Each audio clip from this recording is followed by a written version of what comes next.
estudyante habang nagkwentuhan at nagpapahinga mula sa klase. Ngunit sa gitna ng tawanan, napansin ng grupo na tinatahimik at malungkot si Stephanie. May mga bagay siyang gustong sabihin, mga problemang matagal na niyang tinitipid. Sa pagkakataong ito, nagpasya siyang magbukas sa kanyang mga kaibigan tungkol sa mga hinanakit at pagsubok na kanyang nararanasan.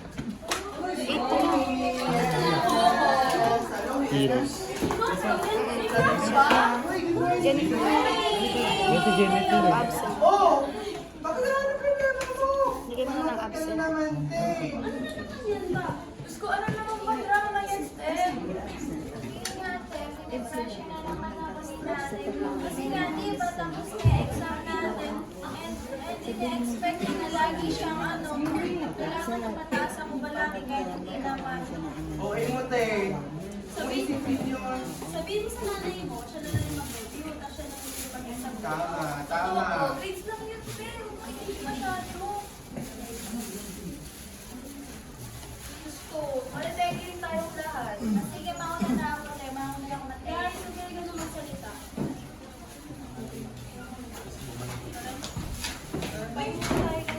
Sabi tsura ni Stephen. Kinabukasan, tila ramdam pa rin ng mga magkakaibigan ang bigat na dala ni Stephanie. Ay, nakabaliba. Good morning, mga kabig! Walang good sa morning, te. Ako. Ikaw, wala. Ano yan? Gusto ko may bago ka na naman, te. Nakapasabot na naman. Ang bago. Uy! Kasi, te, naalala ko yung grades ko. Kasi nakapagsak ako. Kasi nga, te, ako lang yung naasahan ni nanay and yung family ko and natatakot ako sa future ko. Pero okay mo, te. Huwag mo isipin yun. Grades is just a number, no? Wow. Puro review, mo ko na ayaw. Oh. Ewan ko, te, napapagod na rin ako na ipakita sa kanila na lagi ako magaling kahit hindi naman talaga. Oo. Pumasok ulit na problemado at tulala si Steph dahil may kabigat na naman siyang hingatan ng problema. Habot silang tulala. Ay, pwede pa. Gumagan na naman. Ay, na naman! Bago! Ay, na naman! Gusto ko, palibago problema na naman, te. Ano mo ba yung lagay niya na naman? Ano ninaisip ko? Ano? At yung kanta. Tingnan mo. Ulala lang sa bato. Ano problema mo na naman ba? Tungkol na naman sa financial problem namin kasi kapos na naman kami sa money. And Panginoon, ang dami ng gastos sa amin, hindi na namin kaya. Kaya na natin siya pwede. Meron kami dito 20 pesos, te. Kaya, ito. Ay, si Roan. Si Roan. Hoy, Roan. meron mo nga to. Bakit? Maganda ba? Huwag na tayo na kaya. Hindi ako yung nagdala ng para. Patola ka rin. Wait lang, boy. Wait lang. Natawan kay daddy ko. Hello? Yes, Roan? Daddy, can you help me? Sige, ano yun? Pero nasa work ako. About sa kaibigan ko. Para kasi ano pinakapos ata sila. Can you help me po para maging supporter nila ako? I'm sure. Isend mo sa akin yung detail. Kasi kasumi ko after. Okay po, thank you, daddy. Wala. Hindi pa, hindi ako makapagpapag ng mga small. Roan! Tanawin ang mga kaibigan ko kanina masakay din ah. Ewan ko sa mga yun, hindi ko na naman ako. Sabi ko sandali lang eh. Ano, nasa park na kayo? Sure. Panibagong araw na naman sa kanilang universidad at tuloy pa rin ang pagkukwento ni Steph ng kanyang mga problema sa kanyang mga kaibigan. Steph, kamusta ka? Ang barang si Roan. Ate, inaaway ako ni ate. Si ate naman yan. Ate, te. Kailan yung kahapon? Ako yung laging mali at yung ate ko yung palaging tama. Kahit ako lang yung tama. Amo na yun. Absent na naman. Absent ka. Ate. Alam mo, kumain na tayo sa labas. Tara. Saan ba yun? Dito ba lang? Dito ba lang?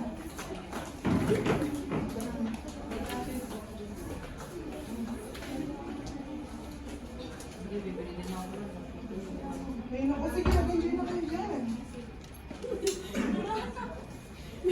Masarap na kainan sa kantin. May bagong bukas. Oo nga. Oh, Steffi. Ay! Ano? Ano?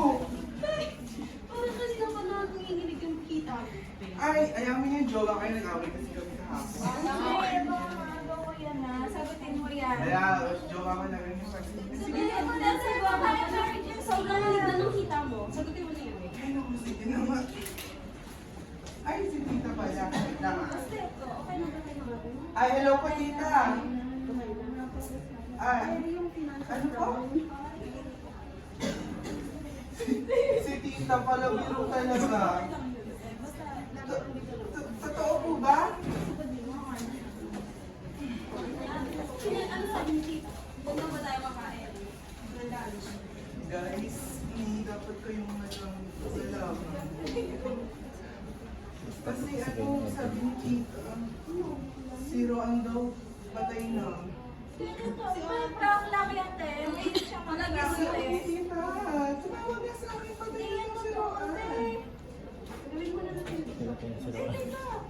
Wala, totoo yan. Pero, Sabi sa inyo, patay na si Roan eh. oh my God. Yes! Okay ka, te. Si Roan na nga.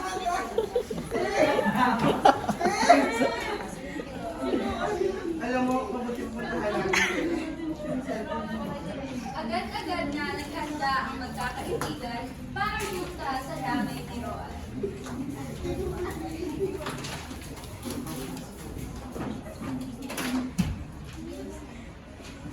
Ay, tama ni Ren.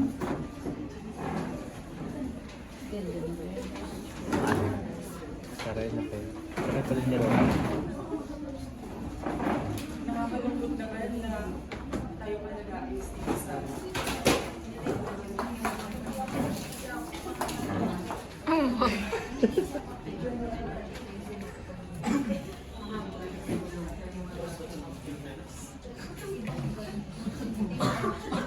Nakikiramay din siya.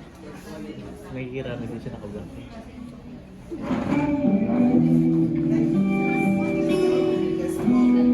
Tita, bless po. Hindi na lang iniibig.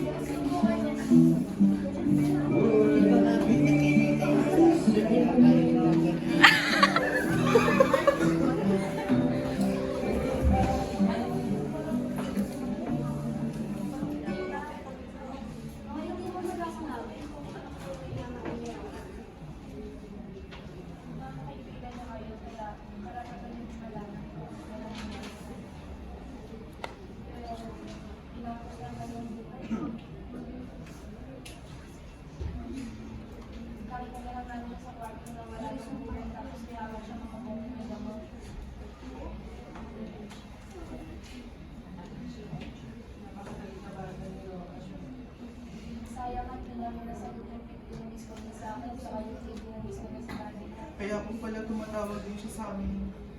Nung mga nakaraang araw, may problema po pala siya. Hindi po namin na sagot kaagad.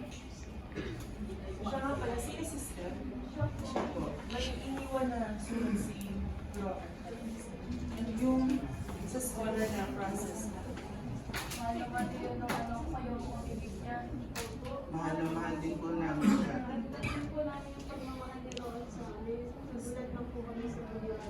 Sayang lang po dahil yung mga sinasabi niya hindi po namin natin pinapakinggan. Sa pagdahimik ng tatlo, ay ramdam na ramdam ang kanilang sakit na nararamdaman para sa kaibigan nilang si Roan. Nagsisisi sila sapagkat hindi nila nabigyan ng atensyon si Roan at hindi nila natulungan sa mga dinadalang problema nito.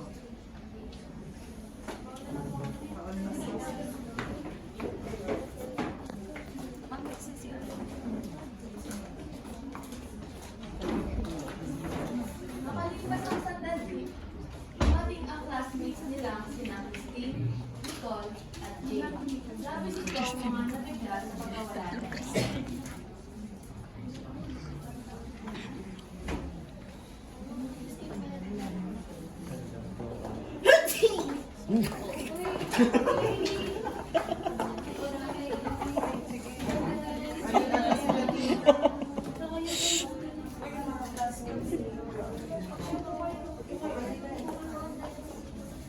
Wala ko kasama.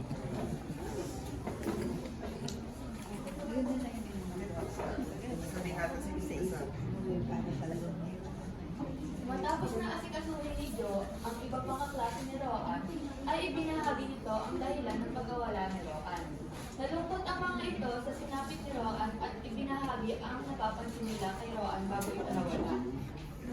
Napapansin na po namin kay Roan. Pag po nakakausap namin siya, parang okay naman po siya po doon. Pero may tinatago po ba na siya ng masakit na mga karanasan sa buhay niya? Ang nakaraan po, nakita namin siya lumabas sa cubicle. Nakalinig po namin siya na umiiyak, pero pagkabas po niya, kulang po yung mata niya.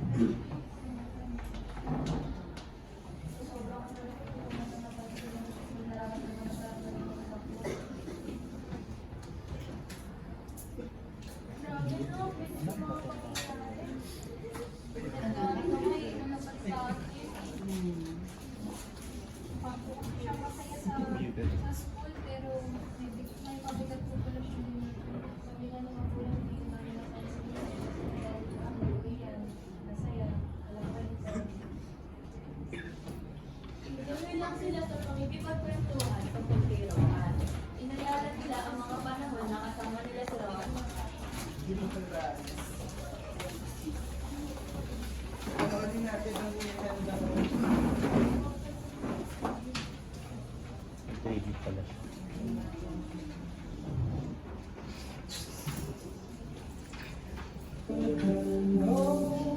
Si Jeremy ay inaalala ang mga alaala niyang kasama si Roan. Si Roan ay inaalala ang mga nito.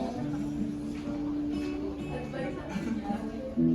Ikaw di man man lang po ang isip, sapagkat hindi pa rin ito makapaniwala.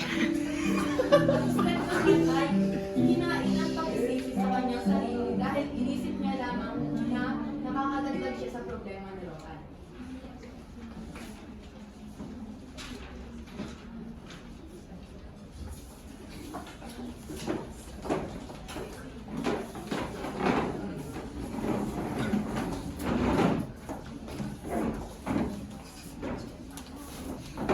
Makalipas ng 3 araw, pagtapos ng laway ni Roan, sila ay magkakasama at napagpasyahan nila na basahin ang sulat na iniwan ni Roan. Ako sila sa isang isa na hindi sila magbabasahan ng iniwan na sulat ni Roan.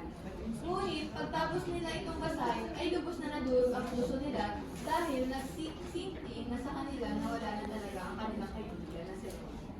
grabe mo ang bilis ang panahon.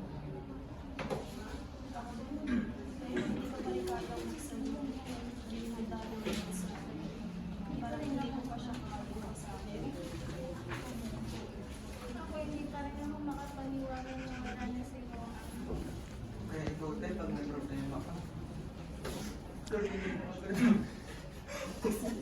Baka mahulog ko na ng isa pong kaibigan niyo. Mahal na mahal ka na ako.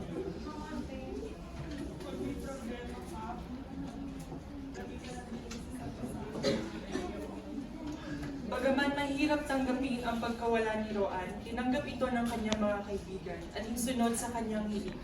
Sa kanilang pagbabalik sa kanilang buhay, nagbago sila.